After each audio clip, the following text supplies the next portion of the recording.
दोस्तों आज की इस वीडियो में हम कक्षा 12वीं हिंदी आरोह काव्य खंड में पतंग कविता का संदर्भ प्रसंग व्याख्या देखने वाले हैं।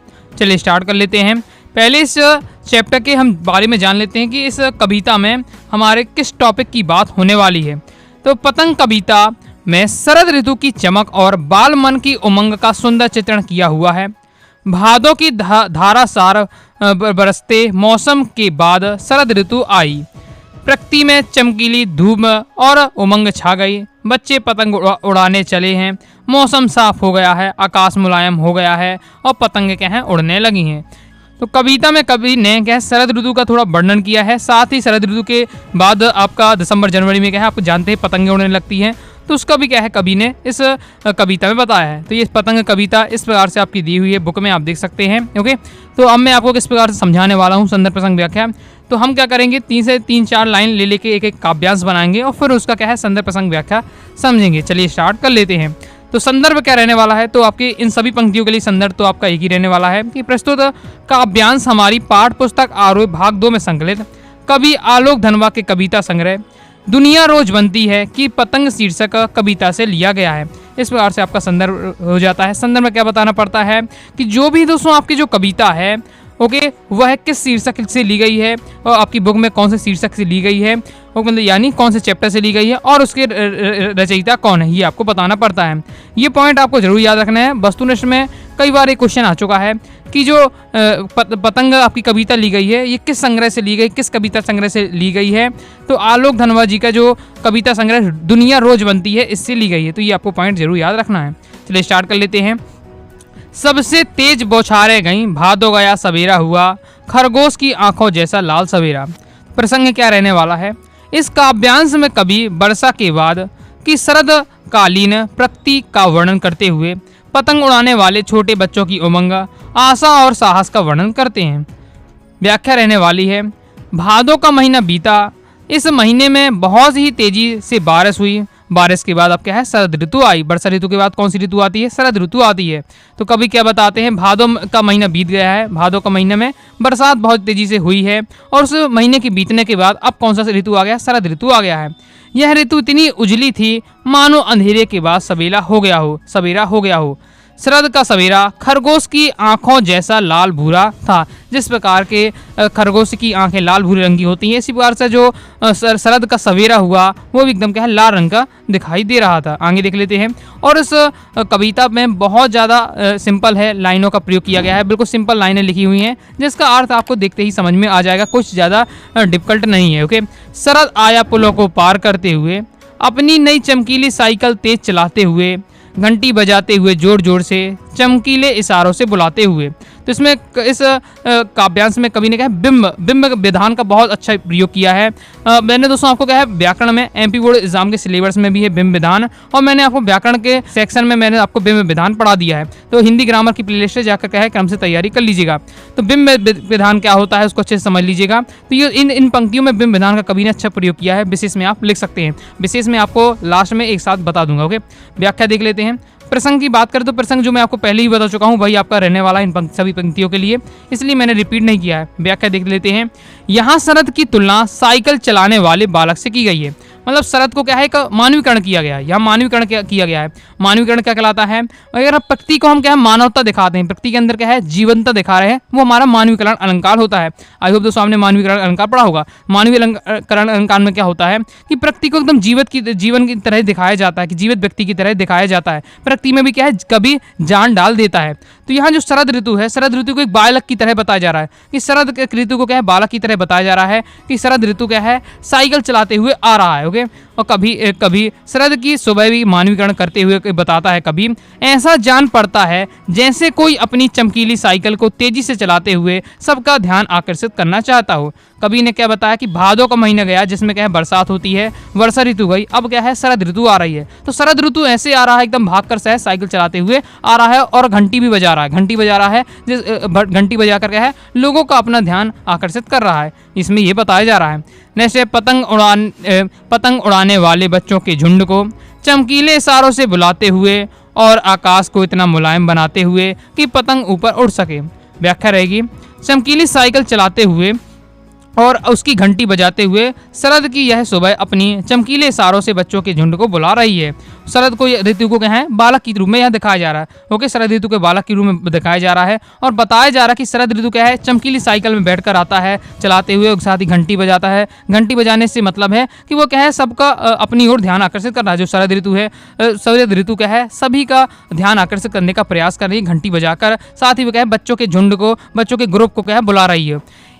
इसने आकाश को मुलायम बना दिया है, अर्थात बारिश के बाद मौसम क्या है, बिल्कुल साफ हो गया है। क्या लिखा हुआ है, आकाश को इतना मुलायम बनाते हुए। आकाश को मुलायम बनाने का मतलब है कि बारिश के बाद अब क्या है, मौसम एकदम साफ हो जाए। जब शरद ऋतु हो आती है तो मौसम एकदम साफ हो जाता है और हवा थोड़ी तेज चलने लगी है ताकि अब क्या है, पतंग उड़ सके। आगे नेक्स्ट हमारा काव्यांश है। दुनिया की सबसे हल्की और रंगीन चीजें उड़ सके, दुनिया की सबसे पतला कागज उड़ सके, बांस की सबसे पतली कमानी उड़ सके, कि शुरू हो सके सीटियों, किलकारियों और तितलियों की इतनी नाजुक दुनिया। व्याख्या क्या रहने वाली है, देखिए ये जो आपकी लाइनें की गई है पतंग के लिए कहा गया है। दुनिया की सबसे हल्की और रंगीन चीज, पतंग की बात की गई है। दुनिया की सबसे पतले कागज की, पतंग की यहाँ बात की गई है। बांस की सबसे पतली कमानी उड़ सके, ओके, क्योंकि बेस्टू में लाइन आती है, ओके, कि दुनिया की सबसे हल्की और रंगीन चीज कौन है, तो पतंग है। तो ये आपको याद रखना है। व्याख्या क्या लिखनी है कि पतंग दुनिया की सबसे पतली, हल्की और रंगीन चीज है। उसमें लगी बांस की कमानी भी क्या है, बहुत पतली होती है।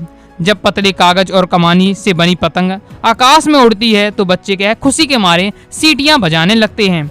पतंगों से भरा आकाश ऐसा लगता है मानो यह रंग बिरंगा तितलियों की कोई चलती फिरती कोमल सृष्टि हो। मतलब जब क्या है, आकाश में पतंग उड़ती हैं तो ऐसा लगता है कि बहुत सारी रंग बिरंगी क्या है, तितलियां उड़ रही हों। बिल्कुल जो कवि ने जो इसमें भाषा शैली का प्रयोग किया है बिल्कुल बहुत ज़्यादा आसान है। ओके, कोई भी एकदम सिंपल भाषा का प्रयोग किया है, कोई भी इसमें कठिन शब्द नहीं है।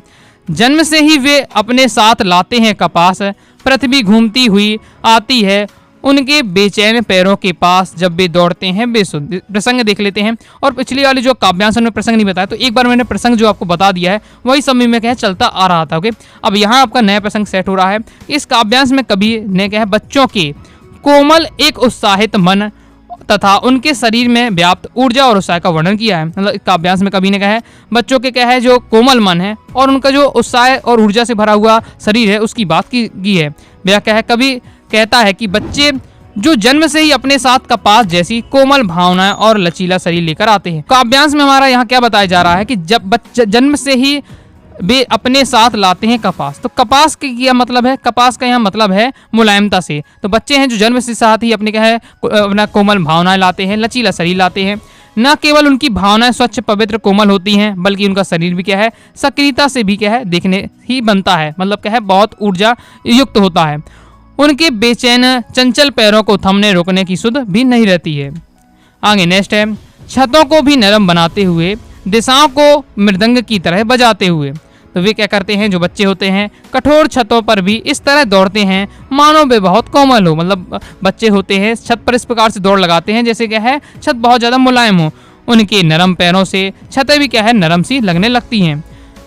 बच्चे इतने उत्साहित होते हैं कि वे दिशाओं को अपनी बोलियों से मृदंग की भांति और झंझकते और कंपायमान कर देते हैं। मतलब जब बच्चे पतंग उड़ाते हैं चिल्लाते हुए आवाज़ करते हैं, हल्ला करते हैं, तो वह अपनी बोलियों से क्या है, एकदम वातावरण को क्या है, गुंजित कर देते हैं, हल्ला करने लगते हैं। तो यहाँ कवि ने क्या है, मृदंग की तरह बजाने की बात की गई है और कंपायमान कही जा रही है। जब बच्चे क्या है पतंग उड़ाते हैं तो हल्ला करते हैं, चिल्लाते हैं। तो इसलिए कवि ने यहाँ इस प्रकार से लिखा हुआ है कि दिशाओं को मृदंग की तरह बजाते हुए। आगे नेक्स्ट है, जब वे पैंग भरते हुए चले जाते हैं डाल की तरह लचीले बेग से अक्सर। तो व्याख्या क्या है कि खेलते हुए और पतंग उड़ाते हुए बच्चे इधर उधर दौड़ते भागते हैं। उनके शरीर में इतना अधिक लचीलापन होता है कि वे क्या है, पेड़ की डाली की तरह लगते हैं। जब बच्चे दौड़ते हैं तो बहुत ज़्यादा कोमल होते हैं। ओके, टेढ़े मेढ़े दौड़ते रहते। तो यहाँ कवि ने क्या है, पेड़ की डाली से तुलना की है। जिस प्रकार पेड़ों की डालियाँ अपने लचीलेपन के कारण ही हवा में इधर उधर लहराती हैं, ठीक उसी प्रकार खेल के दौरान बच्चे भी अपने शरीर में क्या है, लचक रखते हैं। आगे नेक्स्ट है, छतों के खतरनाक किनारे तक उस समय गिरने से बचाता है उन्हें सिर्फ उनके ही रोमांचक शरीर का संगीत। पतंगों की धड़कती ऊंचाइयों उन्हें थमा देती हैं महज एक धागे के सहारे। पतंगों के साथ वे भी उड़ रहे हैं अपने रंधों के सहारे। व्याख्या क्या रहने वाली है कि वे छतों के खतरनाक किनारों पर पतंग उड़ाते हुए भी ऐसी गतिविधि करते हैं मानो पेड़ की लचीली डाल से लटक कर लचकती गति से झूल रहे हों। इतना खतरा उठाते हुए भी वे बचते हैं, तो अपने रोमांचित शरीर की मस्त लय के कारण पतंग के ऊपर ऊपर जाते हुए धड़कने भी उन्हें गिरने से रोक रखती हैं। आगे नेक्स्ट है, अगर वे कभी गिरते हैं छतों के खतरनाक किनारों से और बच जाते हैं, तब तो और भी वे निडर होकर सुनहरे सूरज के समान आते हैं। पृथ्वी और भी तेज घूमती हुई आती है उनके बेचैन पैरों के पास। तो इस काव्यांश में कवि क्या कहता है कि बच्चों का साहसिक, अदम और महत्वाकांक्षी मनोवृत्तियों को रेखांकित करना चाहता है। पतंग उड़ाने वाले बच्चों मानो पतंग के साथ साथ क्या है खुद भी उड़ रहे हों। यूं तो वे कभी नहीं गिरते, परंतु यदि कभी कभार छतों से खतरनाक किनारों से नीचे गिर भी जाते हैं और बच जाते हैं, तो वह और पहले से अधिक भी क्या है निर्भय हो जाते हैं। मतलब क्या है, जब बच्चे पतंग उड़ाते हैं तो क्या है छतों से ऐसे गिरते नहीं है, लेकिन कई बार गिर भी जाते हैं। और जब बच्चे गिर जाते हैं तो उसके बाद दोबारा तो पतंग उड़ाएंगे ही, तो और ज़्यादा क्या है निर्भय होकर अब उड़ाने लगते हैं। तब वे अत्यधिक उत्साह के कारण सुनहरे सूरज के समान लगते हैं। तब वे अपने बेचैन पैरों से मानो सारी पृथ्वी को क्या है नाप लेना चाहते हों। वे सब और घूमना फिरना चाहते हैं, उनका उत्साह कई गुना हो जाता है। तो इस प्रकार से दोस्तों हमने क्या कंप्लीट कर लिया है। आई होप दोस्तों आपको समझ में आया होगा। अब दोस्तों हम विशेष देख लेते हैं, एक साथ मैं आपको विशेष बता देता हूं। अगर आपके पेपर में काव्यांश आता है तो एमपी बोर्ड की अगर बात करते हैं 4 नंबर में आता है संदर्भ प्रसंग व्याख्या। तो संदर्भ प्रसंग व्याख्या बस क्वेश्चन में लिखा रहता है, लेकिन आपको विशेष भी लिखना चाहिए। विशेष में क्या बताना पड़ता है कि जो आपकी कविता है इसमें कौन सी भाषा का प्रयोग है, कौन से अलंकारों का प्रयोग है, कौन से इसमें लय का प्रयोग है, ये सब आपको बताना पड़ता है। 2-3 पॉइंट लिखने पड़ते हैं। तो इस कविता की अगर हम बात करते हैं भाषा साहित्य खड़ी बोली, मतलब कुल तो खड़ी बोली इसमें प्रयोग किया गया है, जैसा कि आप देख ही चुके हैं। और प्रतीकों और बिंबों के प्रयोग के कारण कविता में प्रभाव वृद्धि हो गई है। मतलब आलोक धनवा जी ने इसमें क्या है बहुत ज्यादा बिंबों का प्रयोग किया है। अब बिंब क्या होता है, बिंब अगर नहीं समझ में आ रहा है, बिंब विधान पढ़ लीजिएगा। एमपी बोर्ड के स्टूडेंट है तो आपको पूरा टॉपिक बनना चाहिए, ग्रामर का टॉपिक है। ओके, कवि ने अलंकारों का काफी सुंदर प्रयोग किया है, साथ ही कवि की भाषा लयात्मक, काव्यात्मक और भावनारूप हो गई है, कंप्लीट हो जाता है। तो आई होप आपको वीडियो पसंद आएगी। वीडियो पसंद आए लाइक करके सब्सक्राइब जरूर कर दीजिएगा। कोई दोस्तों डाउट आता है कमेंट से आप जरूर पूछ लीजिएगा। साथ ही दोस्तों टेलीग्राम चैनल और व्हाट्सएप चैनल को ज्वाइन कर लीजिएगा। मिलते हैं नेक्स्ट वीडियो में, तब तक के लिए बाय बाय।